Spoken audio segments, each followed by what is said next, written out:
हिरण्यबाहवे हिरण्यवर्णाय हिरण्यरूपाय हिरण्यपतये अम्बिकापतये उमापतये पशुपतये नमो नमः।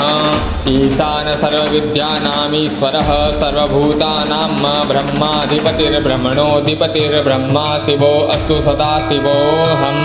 तत्पुरुषाय विद्महे वागविशुद्धाय धीमहि तन्नो शिव प्रचोदयात्। महादेवाय विद्महे रुद्रमूर्तये धीमहि तन्नो शिव प्रचोदयात्। नमस्ते अस्तु भगवन् विश्वेश्वराय महादेवाय त्र्यम्बकाय त्रिपुरान्तकाय त्रिकाग्निकालाय कालाग्निरुद्राय नीलकण्ठाय मृत्युञ्जयाय सर्वेश्वराय सदाशिवाय श्रीमन्महादेवाय नमः।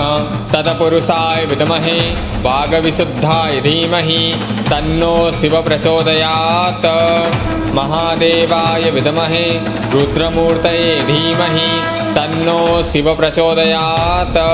नमस्ते अस्तु भगवन् विश्वेश्वराय महादेवाय त्र्यम्बकाय त्रिपुरान्तकाय त्रिकाग्निकालाय कालाग्निरुद्राय नीलकण्ठाय मृत्युञ्जयाय सर्वेश्वराय सदाशिवाय श्रीमन्महादेवाय नमः।